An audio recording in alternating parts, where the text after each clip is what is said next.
देख रहे हैं JK24/7 न्यूज। मैं हूं आपके साथ राजेश कुमार।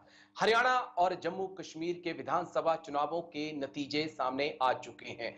हरियाणा ने एक बार फिर से देश को चौंकाया है और विपक्ष को भी, सत्ता पक्ष को भी चौंकाया है। जिस प्रकार से हरियाणा के नतीजे आए वो बेहद चौंकाने वाले थे, क्योंकि तमाम एग्जिट पोल यही मान रहे थे कि तीसरी बार बीजेपी की सरकार नहीं बन पाएगी, लेकिन अवाम के मन में कुछ और था। जनता ने एक बार फिर से बीजेपी पर भरोसा जताया है, नायब सिंह सैनी पर भरोसा जताया है। लेकिन जो कांग्रेस हरियाणा में सरकार बनाने की सोच रही थी, जिसे लग रहा था कि 10 सालों का सूखा खत्म हो जाएगा, वो कहां चूक गई। इसको समझने की आगे हम आज कोशिश करेंगे, कहां कांग्रेस से चूक हुई है। और लेकिन साथ ही साथ जम्मू कश्मीर पर भी बात हम करेंगे, क्योंकि जम्मू कश्मीर के जो चुनावी नतीजे आए उसने बीजेपी को भी झटका दिया है। बीजेपी को लग रहा था कि 317 हटाने के बाद जम्मू कश्मीर में उनकी सरकार बन सकती है, लेकिन जम्मू कश्मीर की जनता ने एक बार फिर से एनसी और कांग्रेस पर भरोसा जताया है। तो हरियाणा में बीजेपी की जीत की हैट्रिक, हरियाणा में बीजेपी की जीत की हैट्रिक। बड़ी खबर आपको बता रहे हैं, हरियाणा में कांग्रेस को लगा बड़ा झटका। जम्मू कश्मीर में एनसी कांग्रेस को मिला पूर्ण बहुमत।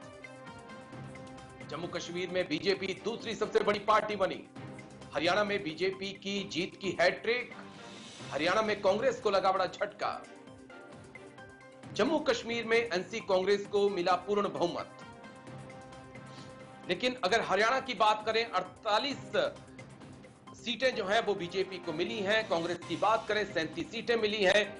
INLD को 2 सीटें मिली हैं। लेकिन पिछली बार किंग मेकर रही जेजेपी, जो बीजेपी के साथ रही, वो 0 पर सिमट गई। ये हरियाणा के नतीजे हैं जो बेहद चौंकाने वाले हैं। कांग्रेस 37, बीजेपी 48।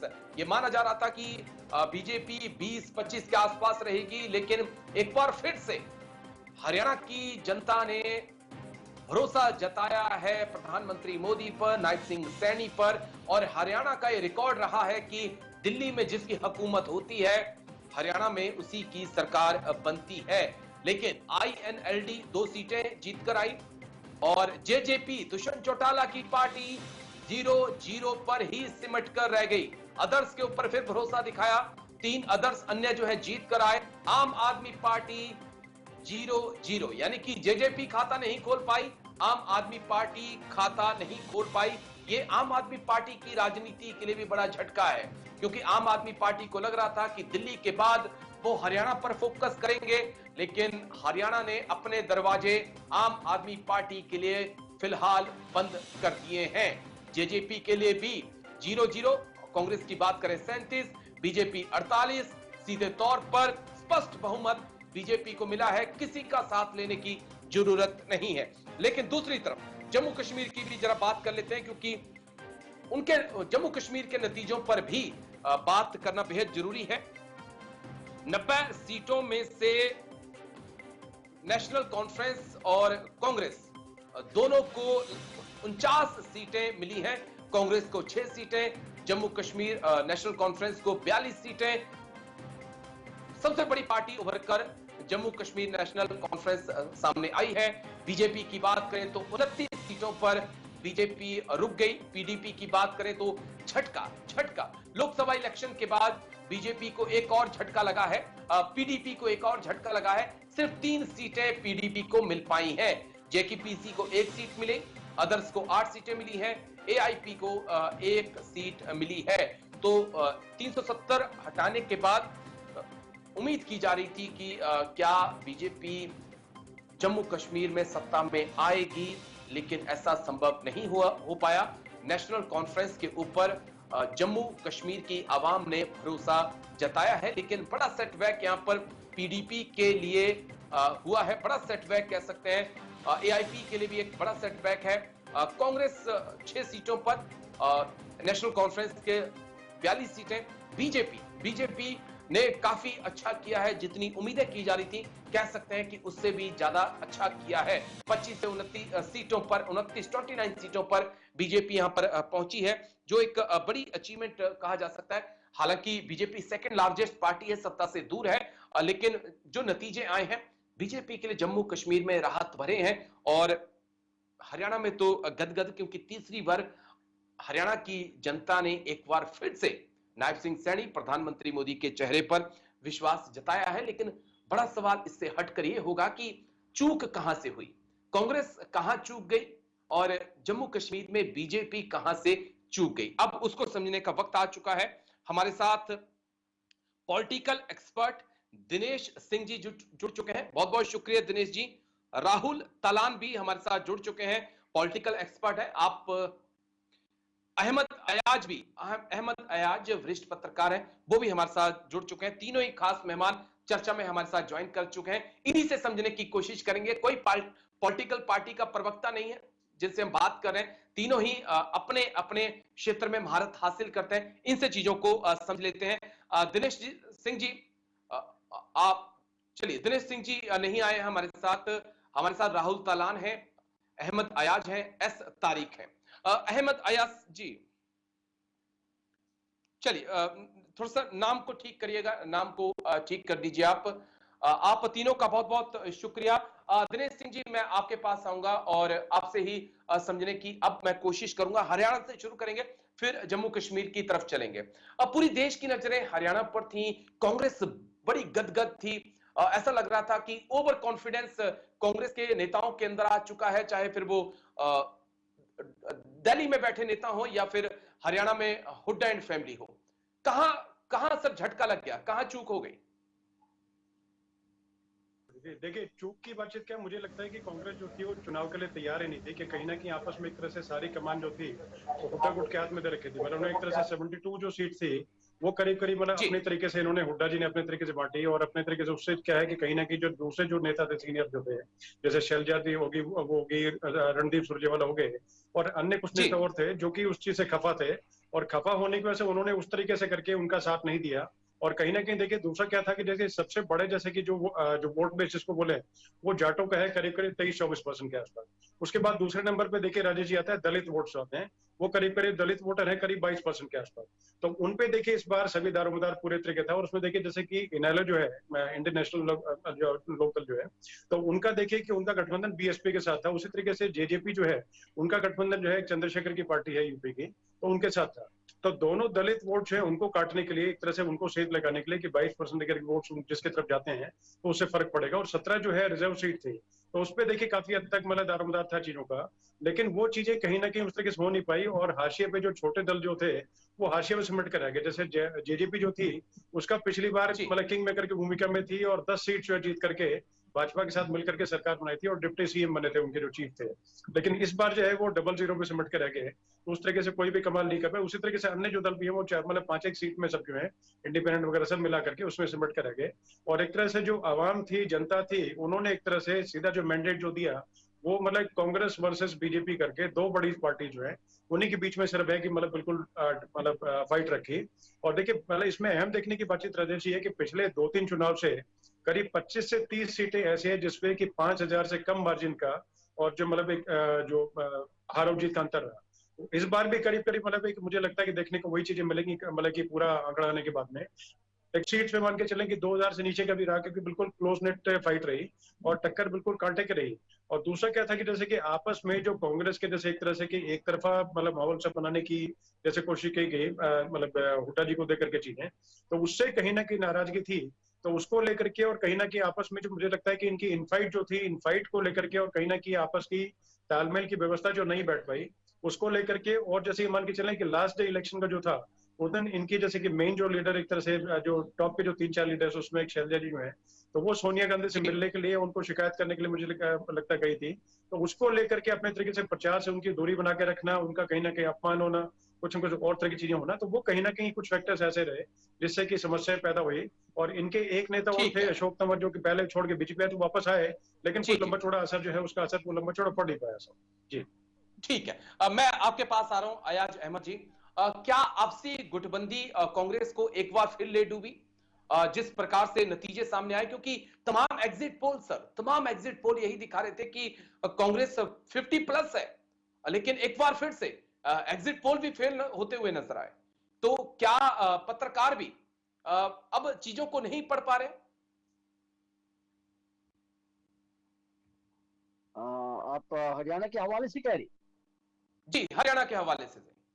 नहीं, आप नहीं, देखिए, जो एग्जिट पोल जो होता है वो नॉर्मली कुछ असेसमेंट के बुनियाद पर होता है। बेसिकली जी जो जी सही जो रिजल्ट होता है वो इलेक्शन के बाद जब काउंटिंग की जाती है उसे पता चलता है। बाकी जो एग्जिट जो होता है वो कभी सर्वे की जाती है, लोगों का मूड देखा, वोटर्स का मूड देखा जाता है, या वोटर्स वोट डालने के बाद उनसे कोई रिस्पॉन्स लिया जाता है, उनसे पता किया जाता है। तो उसकी बुनियाद पर एक अंदाजा लगाया जाता है। That never means that that is exact pole result. वो तो एक ओके। एग्जिट ही होता है कि एक अंदाजा होता है, और अंदाजा कभी कभी कहीं गलत भी हो सकता है। बट मेजरली ये देखा गया है जो एग्जिट पोल होता है वो कहीं न कहीं किसी न किसी हद तक मिलता जुलता रहता है। अब हरियाणा में एक जबरदस्त रिवर्स सा हो गया, दैट इज ट्रू। लेकिन बाकी आप अगर जम्मू कश्मीर में देखोगे तो जो एग्जिट पोल था, जो एनालिसिस थी, वो तकरीबन जी तकरीबन यही है। मासिवाई की जो जम्मू में हमने देखा जो रिवर्सल कांग्रेस का हुआ, वहां उनका ज्यादा परफॉर्मेंस नहीं रहा, तो उसको छोड़ के बाकी तो वही है। जहां तक जिन्ना रशीद का ताल्लुक है, उसके बारे में जो कहा गया असेंबली में, इसके बावजूद उसने पार्लियामेंट्री इलेक्शन में बहुत अच्छा किया, लेकिन यही अंदाजा था जो लगाया गया था कि असेंबली में वो सही नहीं करेगा, वही निकला। अपनी पार्टी के हमारे जो असेसमेंट थे कि भाई सही नहीं करेगी, वो भी हुआ। हमने ये भी असेसमेंट किया कि अपनी पार्टी के जो प्रेसिडेंट है या उनके जो मंजे हुए सियासतदान है, मीर साहब, गुलाम हसन मीर साहब मिनिस्टर रहे हैं, उनको भी बड़ा चैलेंज है। That prove through Sajad Lone के बारे में, I mean excepting Haryana, Haryana में रिवर्स हो गया, that is true. Exit poll सही नहीं निकला, but it is only in Haryana, और मे बी बारिंग कि कहीं हो सकता है दिल्ली में हुआ होगा जब पार्लियामेंट्री इलेक्शन हुआ। बट जी रेस्ट जी wherever you see the exit polls, अगर हम ये नहीं कहेंगे कि 100% सही, 60 70 80 के आसपास आ ही जाता है। अब जम्मू कश्मीर का लीजिए, ओके। जैसे मैंने कहा। ठीक है। राहुल तालान, मैं आपके पास आ रहा हूं। हरियाणा को लेकर थोड़ा सा समझाइएगा, आपका पॉइंट ऑफ व्यू क्या है? क्या आपस में जो गुटबंदी थी, सैलजा वर्सेस जो हुड्डा चल रहा था, राहुल गांधी के जो बयान थे जलेबी वाले, क्या वो कांग्रेस की नैया को ले डूबे यहां पर?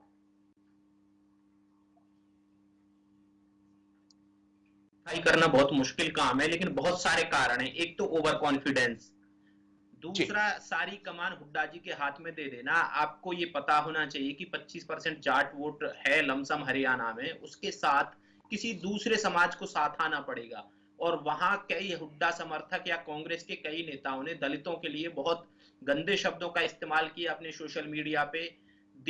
तीसरी चीज की शैलजा जी वैसे दिखाई नहीं दी, बहुत एग्रेसिवली उन्होंने कोई कैंपेन नहीं किया है, वो अपने घर बैठी रही। फिर लास्ट में जब चुनाव, जिस दिन पोलिंग होनी थी उससे एक दिन पहले आके वो यहाँ सोनिया गांधी जी से मिलती हैं, तो उससे भी मैसेज गया।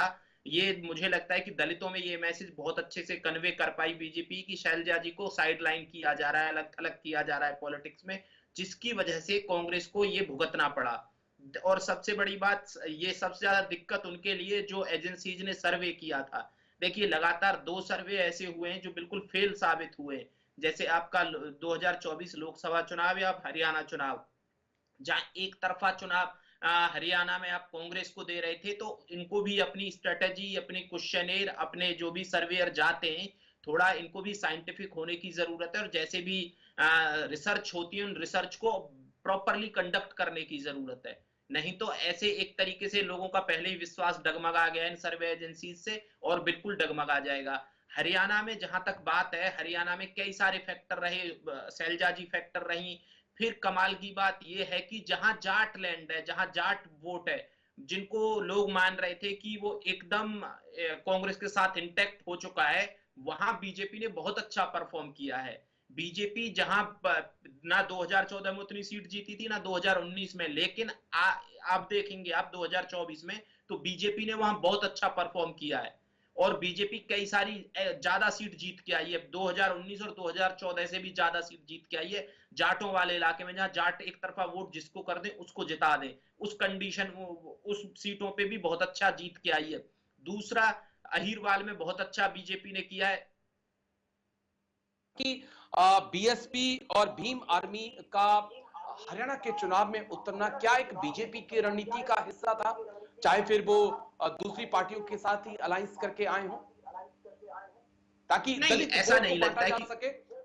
जी देखिए, ये मैं आपको सही बताऊं कि बीजेपी के नेताओं के लिए भी अनएक्सपेक्टेड हो गया है कि वो इतनी ह्यूज मैंडेट के साथ आए। 2014 में जब प्रधानमंत्री नरेंद्र मोदी की आंधी चल रही थी तब वो 40 सीट जीते थे, अब वो 48 सीट जीत गए। तो एक तरीके से देखेंगे तो ये बेस्ट परफॉर्मेंस है हरियाणा में बीजेपी का अभी तक का।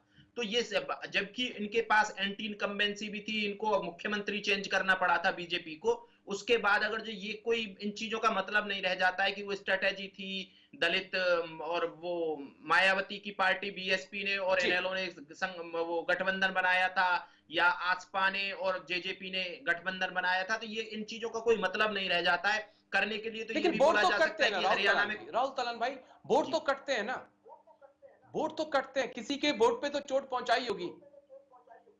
बिल्कुल, देखिए ऐसा नहीं है, लेकिन हर किसी पार्टी को चुनाव लड़ने का अधिकार है और हर किसी पार्टी को अपनी स्ट्रेटेजी बनाने का अधिकार है। वो कैसे चुनाव में जाएगी वो उसको तय करना है। तो बीएसपी किसी को अगर जब बीएसपी को ये बोलने लगेंगे कि वो बीजेपी की बी टीम है, बीएसपी कब से लड़ती रही है, बहुत अच्छा परफॉर्म भी किया है बीएसपी ने, बहुत अच्छे दिन देखे, बहुत बुरे दिन भी देख रही है बीएसपी।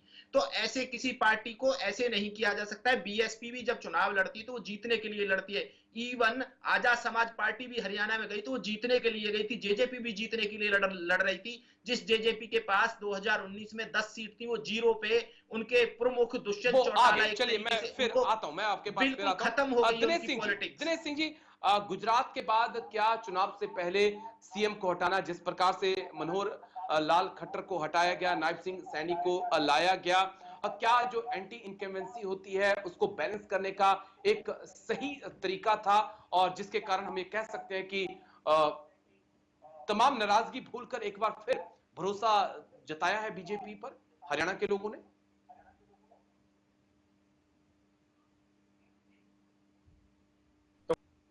लिए और अन्य चीजों को कहीं ना कहीं खत्म कर जो नैरेटिव बना गया था कि खट्टर साहब के खिलाफ जो बनाया गया था उस चीज को लेकर के, जबकि क्लियर हो गया कि अब जैसे कि 48 से मतलब पहले से अगर 8 सीट अगर बढ़ के आई है और उस तरीके से मतलब कहीं ना कहीं समस्या है। और तो दूसरे जो वोट काटने, वोट कटर्स वाले जैसे कि आम आदमी पार्टी बोले या बीएसपी बोले या आजाद समाज पार्टी बोले, तो तीनों पार्टी वो होगी और दो पार्टी जैसे कि क्षेत्रीय पार्टी जो और हरियाणा की हो गई, तो वो सब मिलकर के अगर किसी तरीके से नहीं कर पाए बल्कि उससे पहले बढ़ के उससे बेहतर किया। और जाटलैंड की बात छोड़े, मतलब अगर उसकी छोड़ भी देते हैं तो उसके अलावा जैसे और भी जो क्षेत्र हैं जो कि एक तरह से नए थे, उसमें भी करीब करीब मतलब 20-22 सीट्स पे और बेहतर प्रदर्शन पहले से देखे राजेश जी मतलब बीजेपी कर रहा है। तो कारण देखे सीधा है कि जनता ने एक तरह से जो मुद्दे, जो राष्ट्रीय मुद्दे जो थे, जो जिनका असर जो है 5 सीटें जीतने में, जैसे कि लेके उसको कांग्रेस जो थी वो और कॉन्फिडेंस में थी, तो उस चीज को लेके कहीं ना कहीं क्षेत्रीय जैसे कि अपना लोकल चुनाव की बात करें या विधानसभा चुनाव की बात करें, तो उसमें एक तरह से नकार दिया गया। और दूसरा जवान, पहलवान, किसान, इन तीनों मुद्दों को जैसे एक तरह से नीचे नैरेटिव सेट करने की कोशिश की गई थी। लेकिन जैसे कि लास्ट मतलब जैसे कि जो वीक था, जैसे कि मतलब चुनाव से एन पहले 3-4 दिन पहले और नरेंद्र मोदी की जो रैली थी उसमें उन्होंने स्पष्ट किया था कि जैसे ये पार्टी जो कांग्रेस पार्टी यहाँ पर तो एक जवानों के साथ में खड़ी है और जम्मू कश्मीर में जाके उन्हीं मतलब उसी पार्टी को सपोर्ट करती है जो कि पत्थरबाजों को सपोर्ट करते हैं, उनको बाहर निकालने की बात करते हैं। उसी तरीके से इनके अपने खुद के जो स्टेट्स हैं जहां पर जैसे खुद मतलब जैसे कि कांग्रेस काबिज है, वहां पर किसानों के लिए इन्होंने कोई ना एमएसपी की बातचीत की ना कुछ और बातचीत की।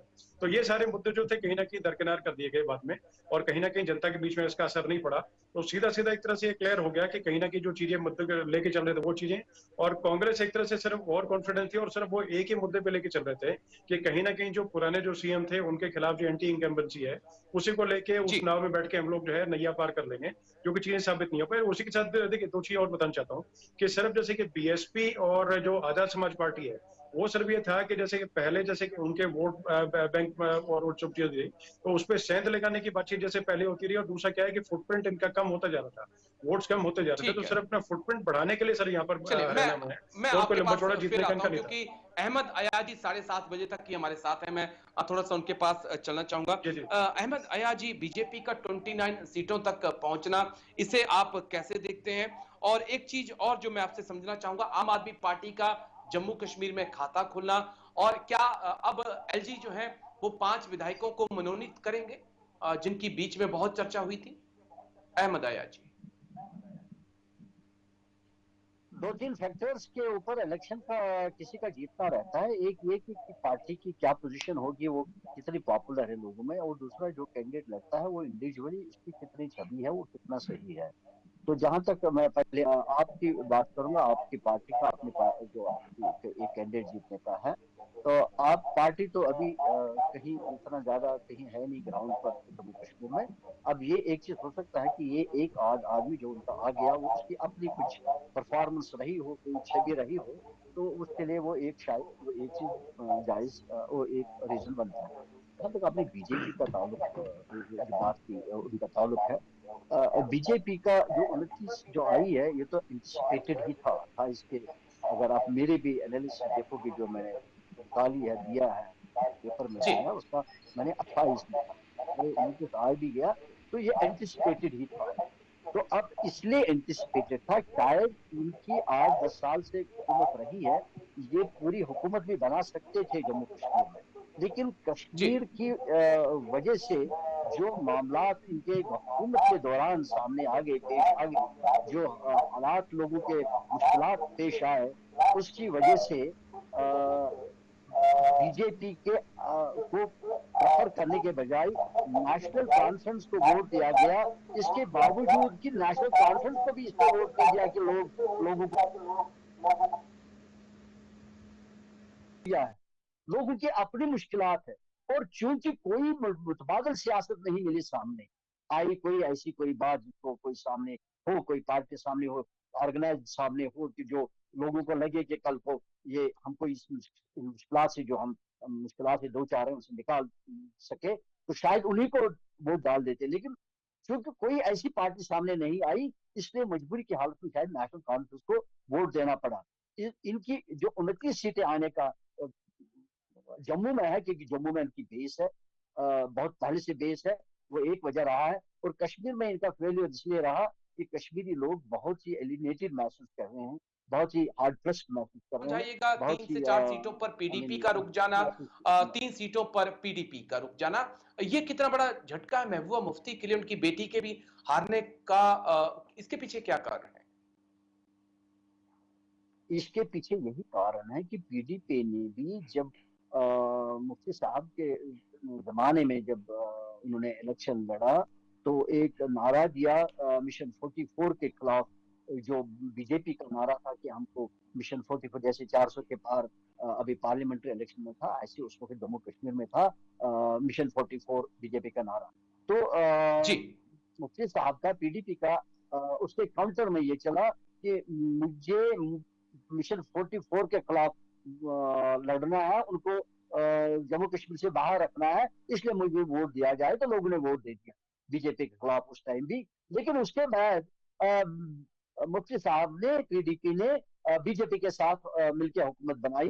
तो उसके उसके बाद वो हुकूमत अगर सही मैनेज हो जाती, अगर वो कोलेशन सही मैनेज हो जाती, उसका लाभ लोगों को सही पहुंच जाता, तो शायद दरकिनार हो जी। जाता। लेकिन उसका फायदा लोगों को नहीं पहुंच सका, और उल्टा कुछ मुश्किलात पैदा हो गए।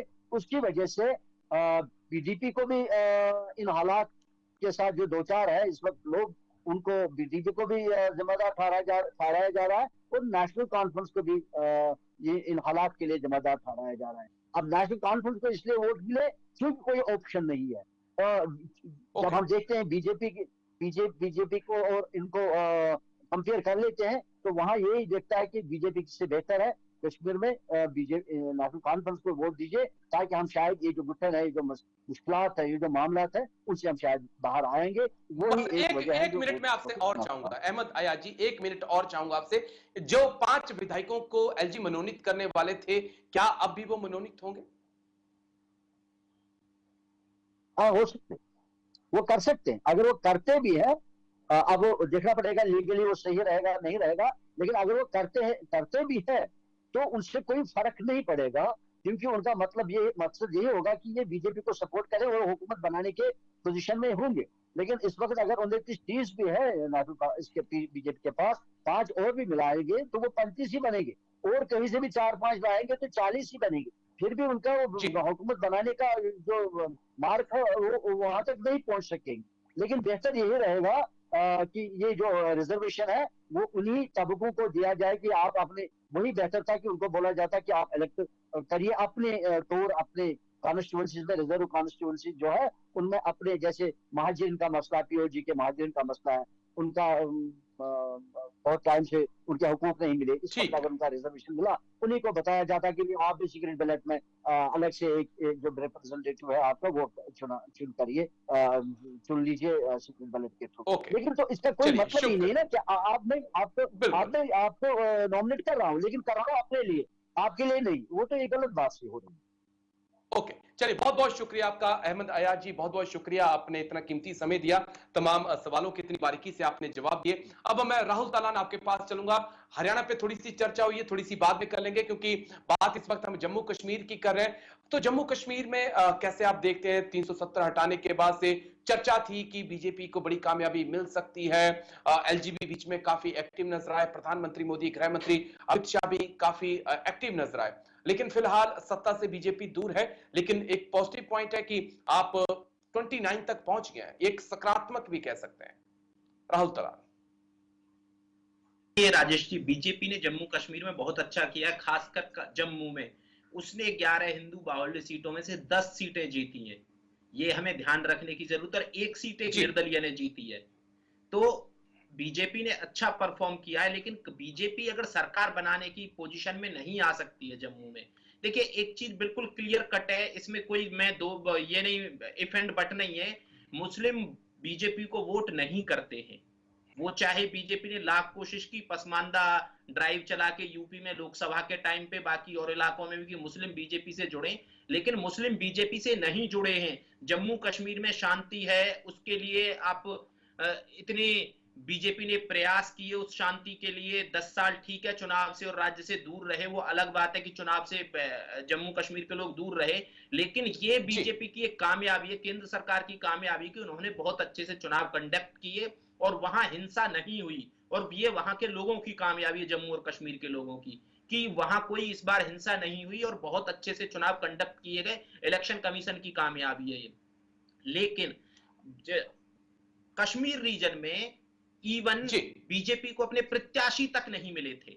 सवाल यह है कि बीजेपी जहां प्रत्याशी तक नहीं खोज पाई पूरी सीटों के लिए, तो वहां बीजेपी कैसे परफॉर्म करती। तो ये बात मान लेनी चाहिए कि सिर्फ कश्मीर के ही नहीं, पूरे भारत के मुसलमानों में बीजेपी के कोई भी, आप जब फॉर्म 20 आ जाए किसी भी इलेक्शन का, वो उठा के देख लीजिए, उसमें समझ में आ जाएगा जो मुस्लिम बाहुल्य बूथ हैं वहां बीजेपी को 10% वोट भी नहीं मिलते। बाकी तो छोड़ दीजिए, 20 और 25% की तो बात ही छोड़ दीजिए कि 20-25% वोट मिल जाए, तो बीजेपी को 10% वोट भी मुस्लिमों के नहीं मिलते किसी भी मुस्लिम बाहुल्य बूथ में। तो ये बीजेपी को सोचना है कि कैसे मुस्लिमों को वो अपने करीब लेके आए, जो ये दूरी है उस दूरी को कैसे पाटे, और मुसलमानों को भी ये सोचना है कि वो बीजेपी के साथ कैसे 80-20 का पूरा खेल है, 80-20 का राहुल तलान जी पूरा खेल है।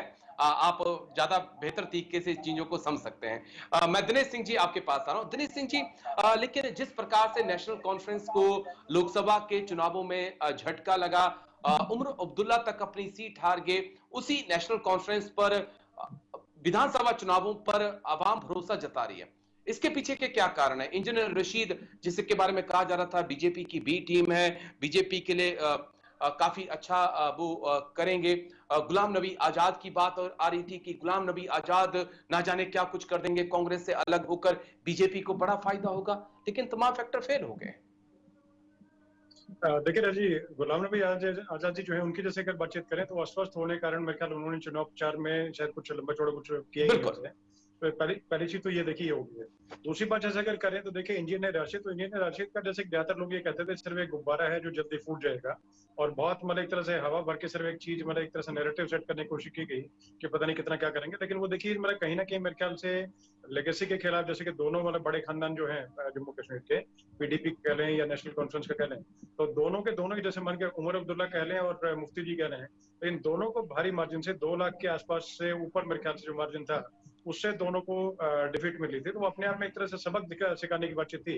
और वो देखिए पीडीपी के मामले में वो चीजें वहीं कहीं बरकरार है, क्योंकि जैसे मान लीजिए 3-4 सीट पे इतनी बड़ी अगर पार्टी सिमट जाए, क्षेत्रीय पार्टी मान के चले, तो उसके बाद फिर वो जी चीजें मतलब कहने सुनने के लिए कोई बचती नहीं है। नेशनल कॉन्फ्रेंस देखिए जहां तक जैसे बातचीत है, तो इनका देखिए अलायंस जैसे होने का जो वोटों का जो विभाजन था जो था, क्योंकि जैसे कहीं ना कहीं गुलाम नबी आजाद जो है, तो वो अगर सक्रिय अगर होते, तो मुझे नहीं लगता इस आंकड़े तक कहीं पहुंच पाता, क्योंकि उस केस में ये रहता कि शायद गठबंधन होने की स्थिति शायद इनकी होती नहीं, तो मुझे नहीं पता, क्योंकि ओवर कॉन्फिडेंस जैसे हरियाणा में रहा, उस तरीके से मुझे लगता है कि जैसे कि जम्मू कश्मीर के अंदर वैसे ही रहता, और वो शायद इंडिपेंडेंट ही चुनाव लड़ते। चुनाव लड़ने के बाद की स्थिति देखिए, समीकरण कुछ अलग बनता, वो चीजें अलग थी, लेकिन अदरवाइज जो है वो इंडिपेंडेंट लड़ते, और उसके बाद में स्थिति कुछ भिन्न रहती, और जैसे कि सीटें अगेन जो है नेशनल कॉन्फ्रेंस जो है उनकी कम रहती। और दूसरा देखिए एक बहुत बड़ा अहम समीकरण है उसमें, देखिए कि जम्मू रीजन जो है उसमें भाजपा हमेशा मजबूत रही है, और जो जी घाटी जो वैली जो है, तो वैली में देखिए हमेशा दोनों पार्टीज का इनका वर्चस्व रहा है, और कुछ निर्दलीय है उनका वर्चस्व कुछ मतलब सीमित क्वार्टर्स तक रहा है। तो देखिए पीडीपी और नेशनल कॉन्फ्रेंस है वो एक तरह से सीमित बोले या कुछ भी बोले, लेकिन घाटी में एक तरह से पूरे तरीके से फुटप्रिंट जो है अपना पूरा तरीके से काबिज जो है वो नहीं कर पाई है बीजेपी। तो उसको लेकर के इसी स्ट्रेटेजी बनाई गई थी कि जो जिताऊ कैंडिडेट हैं जो कि जीत सकते हैं, तो उनके पीछे ही मतलब अपने जो कैडर को वोट करने के लिए बोला था बीजेपी ने। तो वो चीज थी, लेकिन कहीं ना ठीक कहीं है, देखिए जनता जनार्दन होती है, जनता ईश्वर का रूप होती है, उन्होंने अपने तरीके से क्लियर मैंडेट बिल्कुल। दे करके और एनसी को उधर जैसे विकल्प सोच करके, और पीडीपी को एक तरह से चलिए मुझे मैं लगा नकार दिया। फिर आता हूं मैं तो आपके पास, क्योंकि हमारे साथ वरिष्ठ पत्रकार एस तारिक भी जुड़ चुके हैं। बहुत बहुत शुक्रिया एस तारिक जी आपका समय देने के लिए। जम्मू कश्मीर के जो नतीजे आए हैं ज्यादा चौंकाने वाले नहीं हैं। ऐसा लग रहा था कि एनसी और कांग्रेस वहां पर सत्ता में आएंगी, लेकिन जिस प्रकार से बीजेपी ने फाइट दी वो काबिले तारीफ है। लेकिन पीडीपी को लेकर क्या आवाम के अंदर एक कोई नाराजगी है एस तारिक जी? जो 3 सीटों पर सिमट गई, हमने देखा कि लोकसभा चुनाव में भी पीडीपी का बुरा हाल हुआ, अब विधानसभा चुनाव में भी। राजेश कुमार जी बहुत शुक्रिया। बिल्कुल जी, ये पीडीपी की अगर हम बात करें तो पीडीपी का सबसे बड़ा ट्रॉमा उस वक्त हुआ जब मुफ्ती मोहम्मद सईद का देहांत हुआ है।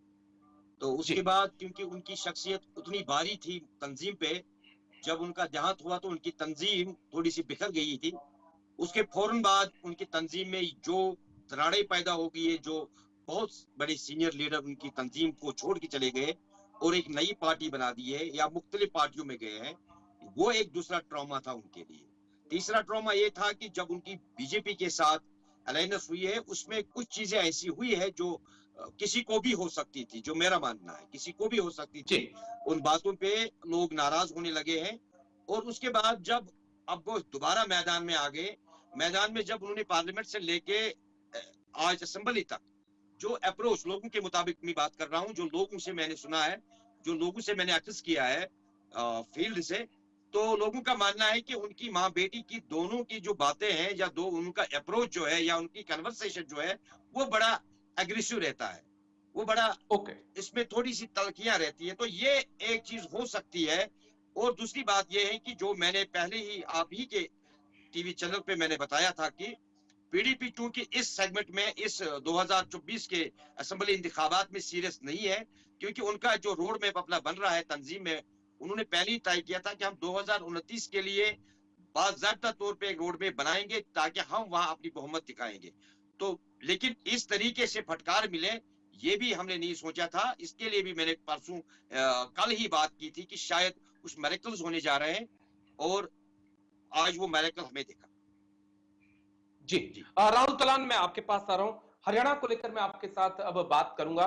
क्या आम आदमी पार्टी के साथ गठबंधन ना करना कांग्रेस के लिए भारी पड़ा? क्योंकि आप तो चाहती थी कि गठबंधन हो, बीच में राहुल गांधी ने भी कुछ दिलचस्पी दिखाई, लेकिन हुड्डा की जिद, क्या ये जो गठबंधन था इसका भी खामियाजा भुगतना पड़ा गठबंधन ना होना?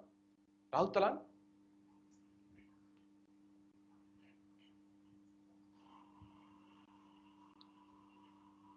राहुल जी आपकी आवाज मेरे तक नहीं आ पा रही है, शायद आपको अनम्यूट करना होगा, खुद को चेक करिएगा।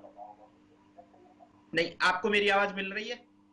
हाँ अब मिली, बोलिए राहुल जी। हाँ, देखिए है क्या कि आम आदमी पार्टी को 1.5% के करीब वोट मिला है, लेकिन अगर जो 1.5% बीजेपी के साथ कांग्रेस के साथ मर्ज हो जाता तो कुछ सीटें बदल सकती थी। बहुत सारी ऐसी सीटें जो बीजेपी बहुत कम मार्जिन से जीती है, लेकिन यही इलेक्शन का गेम है और यही इलेक्शन की स्ट्रेटेजी है कि आप कैसे अपने इलेक्शन लड़ते हैं और क्या समझ पाते हैं। जो चीज कांग्रेस नहीं समझ पाई, कांग्रेस को हो सकता है कि नहीं समझी हो, उसमें कांग्रेस के जो लोग घूमते रहते हैं इधर उधर, या जो कांग्रेस ने जो सर्वे कराए थे उन सर्वे एजेंसीज ने बोला होगा कांग्रेस को कि आप क्लियर मैंडेट के साथ खुद सरकार, खुद के दम पे सरकार बना लेंगे। तो हो सकता है कि यही ओवर कॉन्फिडेंस कांग्रेस को ले कांग्रेस डूबा के है। सर्वे की नहीं राहुल तलान, मीडिया हाउसेस जो है वो भी तो सर्वे में वही दिखा रहे थे एग्जिट पोल में। बिल्कुल, देखिए दिक्कत क्या है कि आज भारत में आपको ये हमें समझना पड़ेगा कि भारत में जो मीडिया या जो एजेंसी सर्वे कंडक्ट करती हैं वो इतना सीरियसली नहीं करती हैं उनको, जबकि सर्वे एक साइंटिफिक चीज है, आप उसको बहुत आसानी से और हल्के में नहीं ले सकते हैं। तो भारत में क्या है, जो पॉलिटिकल सर्वे होते हैं इनको बहुत आसानी से और हल्के में लिया जाता है। ना सही हाइपोथेसिस है, ना सही सर्वे डिजाइन है, ना सही डेटा कलेक्शन है और ना सही डेटा इंटरप्रिटेशन है। ये सारी चीज जब आप अच्छे से करेंगे ही नहीं आपके पास क्वालिफाइड सेफोलॉजिस्ट है, पॉलिटिकल सेफोलॉजिस्ट कितने भारत में क्वालिफाइड। अगर जो आपको, और सबसे बड़ी बात, आप सर्वेयर जो जाते हैं उनकी क्वालिफिकेशन क्या होती है, उनकी क्वालिफिकेशन ये होती है कोई 10th पास है, कोई 12th पास है। जब वो लोग सर्वे करने जाएंगे तो आप कैसे मान सकते हैं कि जो वो डेटा लेके आए वो ऑथेंटिक है, और जब उस डेटा का डेटा एनालिसिस होगी उस पे जो रिजल्ट आएगा वो बता देते हैं सेफोलॉजिस्ट या सर्वे एजेंसी, जिससे जहां अगर जो सर्वे में कहीं भी डेटा कॉम्प्रोमाइज हुआ है तो वो रिजल्ट गलत हो जाएगा। और ये रिजल्ट गलत होते ही सारी चीजें यही हो जाता है कि 2024 में जब 400 पार हो रहे थे, वो आंकड़ा 400 पार था, 300 पार 240 पे ये अटक गए, और हरियाणा में 60 पार थी कांग्रेस। हरियाणा में अब बताइए कांग्रेस की हालत क्या है। तो चलिए 40 पार भी होना जब तक मुश्किल हम हो गया। बहुत साइंटिफिकली इन चीजों को नहीं करेंगे तो इन चीजों पे लगातार सवाल उठते रहेंगे। इनको बहुत साइंटिफिकली करने की जरूरत है, सर्वे और रिसर्च को। ठीक है दिनेश जी, मैं आपके पास आऊंगा। एक सवाल और जिसका जवाब मुझे चाहिए होगा कि क्या कांग्रेस के पास हिंदी बेल्ट में बीजेपी की कार्ड फिलहाल नहीं है? आवाज आपकी एको कर रही है जी। दिनेश सिंह जी, आप मुझे सुन पा रहे हैं? आवाज आ रही है? ठीक आ रही है आवाज? हाँ ठीक है, हाँ जी बेहतर, बताइए। मैं ये पूछना चाहता था आपसे कि क्या हिंदी बेल्ट में कांग्रेस बीजेपी की कार्ड अभी तक नहीं खोज पाई है? देखिए कार्ड की बातचीत नहीं, जैसे इसकी अगर बात करें सर्वे, जैसे कि मतलब हरियाणा के अलावा जो और प्रदेश की जहाँ जैसे बात करें तो कहीं ना कहीं देखिए इनकी लीडरशिप की आपस की जो रिफ्ट है, कहीं ना कहीं पार्टी में जो इनफाइट जो है उसको कहीं ना कहीं देखिए इनको कंटेन करना पड़ेगा। और कॉन्फिडेंस में जैसे इस इलेक्शन की जैसे बातचीत की गई तो उसमें सीधा जैसे मान के चले हैं कि हुड्डा गुट को जैसे पूरी कमान देने से और पूरे तरीके से वहां के जो मतलब कि जो स्टेट इंचार्ज थे, जो बावरिया जी जो थे, तो उनको भी एक तरह से उन्होंने हाशिए पे लगा के रख दिया था साइड में। क्योंकि अगर जैसे बार बार शैलजा जी या रणदीप सुरजेवाला कोई जाकर के उनको अप्रोच करते थे तो उनके पास भी उनका जवाब नहीं हुआ करता, तो वो बार बार जाकर कभी राहुल गांधी को भी सोनिया गांधी को जाके अप्रोच करके बातचीत करते थे। तो इसलिए देखिए कहीं ना कहीं चीजों को अपने तरीके से अगर कंटेन करना है उनको, तो अपने तरीके से अपनी पार्टी जो है उसके अंदर जो अपनी इनफाइट है उनको रोकना पड़ेगा। और बाकी देखिए जैसे कि जहां तक कार्ड की बात है, दोनों पार्टी जो है दोनों की देखिए आइडियोलॉजी अलग अलग है। तो आइडियोलॉजी के साथ साथ अलग अलग तरीके से जो वोटर्स हैं, तो वोटर्स तो देखिए एक है, लेकिन वो टाइम पर किस चीज को लेके कैसे रिएक्ट करते हैं, क्या करते हैं, फर्क पड़ता है। जैसे राम मंदिर को लेके जैसे कहीं ना कहीं जैसे अगर कोई बयान अगर राहुल गांधी ने दिया तो उसमें कहीं ना कहीं खामियाजा पूरी पार्टी को उठाना पड़ेगा पड़ेगा। उसी तरीके जैसे कि अगर जैसे किसी सनातन विरोधी बयान को लेकर जैसे कि स्टालिन ने दिया और उसको लेकर सपोर्ट करने की बातचीत हुई या अन्य कोई चीज हुई, तो उसको लेके अगर कोई सपोर्ट करने की बातचीत अगर बातचीत करेंगे तो उसका खामियाजा पूरे प्रदेशों में जहां जहां जैसे अगर बड़े अगर चुनाव अगर हो रहे हैं, जैसे कि लोकसभा चुनाव था, अभी देखिए हरियाणा के चुनाव तो सिर्फ एक स्टेट तक सीमित था। क्योंकि देखिए अगर इसको हम लोग जोड़ें इससे जम्मू कश्मीर से तो गलत होगा, क्योंकि दोनों की ज्योग्राफी डिफरेंट है, दोनों की आइडियोलॉजी डिफरेंट है और दोनों प्रदेशों के मतलब की जो तासीर है वो डिफरेंट है। तो दोनों जगह पे हम लोग मिक्सअप नहीं कर सकते, लेकिन कहीं ना कहीं मतलब अपने आप को रिवाइटलाइज करना पड़ेगा कांग्रेस को, क्योंकि कांग्रेस में कहीं ना कहीं तो तालमेल की जो कमी है वो कहीं ना कहीं दोबारा किसी न किस तरीके जो ये सेंचुरी तक पहुंचे हैं तो दोबारा वापस जो है हाशिए पर है। तो उससे पहले के जो 3 चुनाव थे उसमें राजेश जी 50 या 50 से कम सीटों के आसपास में सिमट के रखी थी। तो इसीलिए चीजों को अपना सीरियसली इनको लेना पड़ेगा, सीरियसली नहीं लेंगे तो दोबारा सिमट जाएंगे। और अभी के हिसाब से जैसे तो आने वाले वक्त में और तो मुश्किल हो सकती है। ठीक है, मैं आपके पास फिर आता हूं। एस तारिक जी, मैं आपके पास आऊंगा। हरियाणा पर भी मैं आपकी राय जानना चाहूंगा कि हरियाणा के विधानसभा चुनावों को भी आपने गौर से देखा, आपको कहां लगता है कि कांग्रेस कहां चूक गई? और एक पॉइंट जम्मू कश्मीर को लेकर भी मुझे समझाइएगा कि युवाओं की जो नाराजगी थी, हमने क्योंकि तमाम लोगों के बयान सुन रहे थे, लोगों का यह कहना था कि हम एलजी तक नहीं पहुंच पा रहे हैं, महंगाई बढ़ रही है, बेरोजगारी का एक बड़ा मुद्दा था। क्या उसका कितना इम्पैक्ट हुआ है ये पूरे विधानसभा चुनावों में, और अगर हुआ है तो जम्मू रीजन में क्यों उसका उतना इम्पैक्ट नहीं हुआ जितना कश्मीर में हुआ? जी देखिए, मैं आपको जो हरियाणा की बात आप कह रहे हैं, हरियाणा में जो सुबह हमने देखा है, जो रिजल्ट आया था, जो मार्जिन बढ़ रहा था, तो वो हम समझ बैठे कि शायद कांग्रेस ने बड़ा अचीव किया था वहां।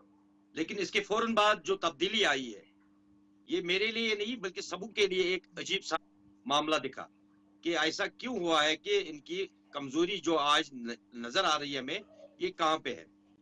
तो अपनी बात जो आम आदमी पार्टी का और इनका और बीजेपी का जो संबंध रहा है, वहां जो मामला चल रहा है वहां, वो शायद सियासी तौर पे ठीक नहीं है, जिनका जिक्र मेरे दूसरे मौके दोस्त ने किया है। तो उनको बहुत कुछ करना था वहां, बहुत कुछ नहीं किया है। जिस तरीके से रोजगार हो या डेवलपमेंट की बात हो या सियासी एजेंडा, जो भी सियासी एजेंडा हो, क्योंकि कांग्रेस का सियासी एजेंडा कश्मीर में मुख्तलिफ हो सकता है, लेकिन हरियाणा में टोटल मुख्तलिफ हो सकता है। शायद वो मिला के शायद यहाँ की बाजी वहां ले गए, वहां की बाजी यहाँ ले गए। ऐसा सियासत में होता है, लेकिन उन्हें एक रणनीति बनानी चाहिए थी। जिस तरीके से मेरे दूसरे दोस्त ने पहले ही कहा था कि एक सर्वे होता है, हर एक चीज का एक साइंटिफिक तरीका होता है, उन साइंटिफिक तरीकों पे नहीं देखा जाता है। अक्सर बेशतर जब बंदरबांट होती है कैंडिडेटों की, तो उस वक्त ये चीजें नहीं देखी जाती है, सिर्फ कद देखा जाता है, नाम देखा जाता है, लेकिन उसके पास कितने वो मैनिफेस्टोज है या कितना, इसको हम यूं कहेंगे कि गेम ऑफ कन्वर्सेशन कितना है उसके पास, तो तब जाके इन तंजीमों को बचना पड़ेगा। रही बात कश्मीर में, जो आप कहते हैं कि डेवलपमेंट देखिए, एलजी हुकूमत में हम कहेंगे डेवलपमेंट नहीं हुई है, रोज जो नौकरियां नहीं मिली है, ऐसा गलत है। मिली है, बहुत सारी चीजें मिली है, जो इसमें कोई नहीं, लेकिन जो पब्लिक की जो रसाई थी, जो पब्लिक की जो अप्रोच था कि हम अपने अपने नुमाइंदे से मिले, वो उनके लिए मुश्किल था कि हम यहाँ की जो जितने भी एडवाइजर्स थे, उन तक उनकी रसाई नहीं थी। लोग चाहते थे कि पॉपुलर गवर्नमेंट बने, अपना नुमाइंदा चुने, जिसको हम, क्योंकि मसाइल रोज आते हैं, मसाइल एक दिन का नहीं है। हम सुबह उठते हैं तो बड़े बड़े मसाइलों के साथ उठते हैं, और जिनका इदराक और जिनका सोल्यूशन हम चाहते हैं, जो हमारे डोर स्टेप पे मौजूद है। हमारे लिए डोर स्टेप पे वही मौजूद है जिसको हमने इंतखाब किया है। ये थोड़ी सी तब्दीली है। ओके, राहुल तलान, मैं आपके पास आ रहा हूं, क्योंकि जवान, किसान, पहलवान का एक बड़ा मुद्दा था, कांग्रेस जिसे भुनाना चाह रही थी लेकिन भुना नहीं पाई। क्या वाकई में कोई मुद्दा था जवान, पहलवान, किसान का, या एक हाइप कांग्रेस की तरफ से क्रिएट किया गया था? राहुल तलान। किसान मुद्दा है, ऐसी कोई बात नहीं है, लेकिन फिर आप दूसरी तरफ एक देखेंगे तो गुरनाम चढ़ूनी जो किसानों के नेता थे और बहुत पॉपुलर लीडर रहे किसानों के, वो भी चुनाव लड़े थे, उनको 1170 वोट मिली है गुरनाम चढ़ूनी को। तो सवाल ये है कि वो मुद्दे जिनमें बीजेपी ने किसानों के वेलफेयर भी तो बतेरे किए हैं, ऐसा नहीं है ना कि बीजेपी ने किसानों का वेलफेयर नहीं किया है। 2006 में जब स्वामीनाथन आयोग की रिपोर्ट आई, उसके बाद बीजेपी एकमात्र ऐसी पार्टी है 2014 से जिसने लगातार एमएसपी को बढ़ाया है। ये किसान ये चीज भूल सकते हैं क्या? समाज, ये बीजेपी लगातार जो कीले गाड़ी गई थी रोड के ऊपर, जो कीले गाड़ी गई थी, फायरिंग की गई थी, ड्रोन से गोले बरसाए गए थे, क्या वो चीजें भूल गए? देखिए, आप ये सोचिए जो आंदोलन करने आ रहे थे वो कितने किसान थे। सवाल ये है कि वो कितने % किसान थे। अगर जो उन्होंने वोट भी किया हो, तो आप ये क्यों मान लेते हैं कि वो जो किसान आंदोलन करने आए थे वो ही पूरे हरियाणा के किसानों का नेतृत्व करते हैं? ऐसा नहीं हो सकता है ना। जो किसान आए वो पूरे हरियाणा के किसानों का नेतृत्व नहीं करते हैं। वो हो सकता है उसमें कुछ लोग आए हों जिनको जबरदस्ती लाया गया हो, कुछ ऐसे हों जो स्वतः आए, और कुछ ऐसे आए जो रियल मुद्दों की बात करने आए, और कुछ ऐसे आए जो अपनी पॉलिटिक्स चमकाने आए। तो वहां सब तरीके के लोग थे, लेकिन पूरे किसान हरियाणा के नहीं आए कभी भी। और बीजेपी ने जितना, जैसे मैंने बोला, किसानों का वेलफेयर किया, उतना किसी ने नहीं किया है। लगातार एमएसपी बढ़ाई है बीजेपी ने किसानों के लिए, किसान सम्मान निधि दे रही है बीजेपी, लगातार दे रही है। क्यों हटाया? मनोहर लाल खट्टर को इलेक्शन से पहले क्यों हटाया, अगर सब कुछ इतना ठीक था तो? देखिए, मैं उसका रीजन भी आपको बता देता हूं।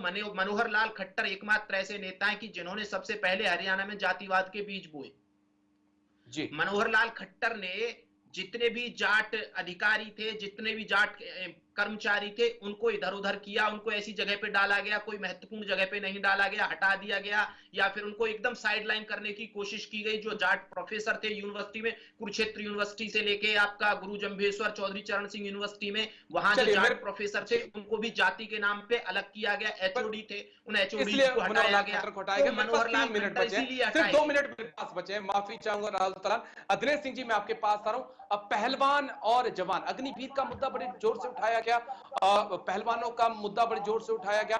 1 मिनट में इसका जवाब दीजिएगा, क्या वाकई मुद्दे थे या कांग्रेस पहलवानों और जवानों के रूप में खेल खेल रही थी जो नहीं खेल पाई?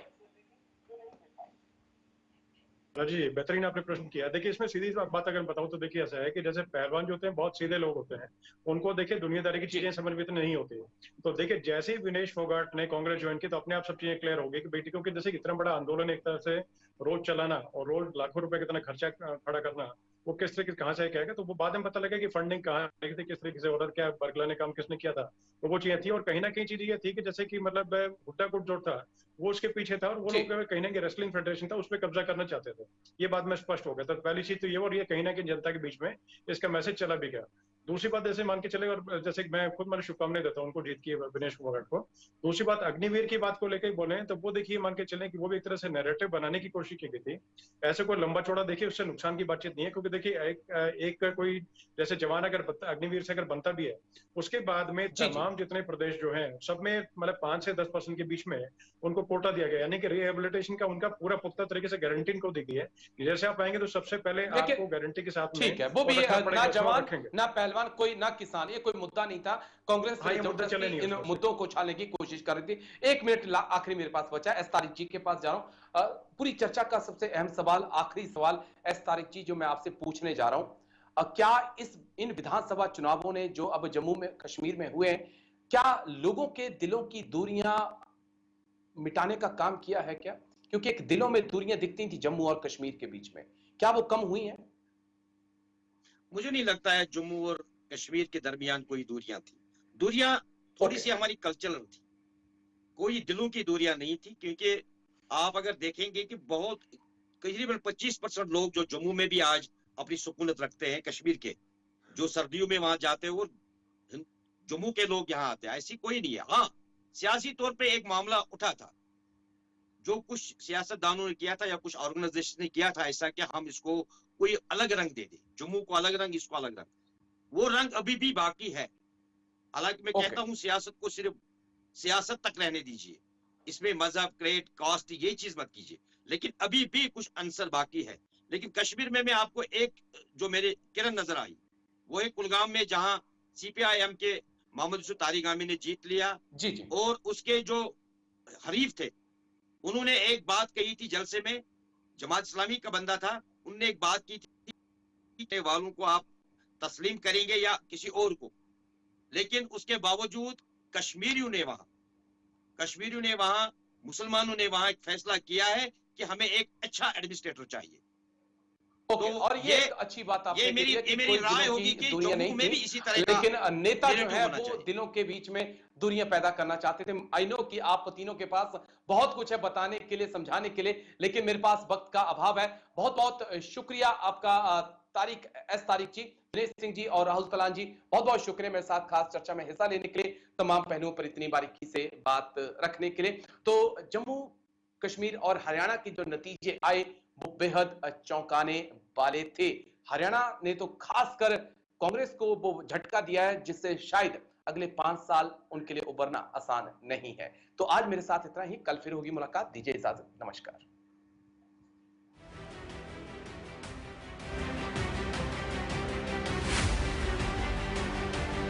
8 अक्टूबर के बाद नेशनल कॉन्फ्रेंस और हमारी अलायंस की ही बनेगी। पिक्चर अभी बाकी है। तीसरी बार पूर्ण बहुमत की सरकार बनी। उसी कारण मैं मोहब्बत फैला पाता हूँ, उसी कारण मैं खड़ा हो सकता हूँ। तो मैं आपको दिल से धन्यवाद करता हूँ। जहाँ पे आपकी सरकार बनने जा रही है। मैं कहता हूँ मैं सबका शुक्रगुजार।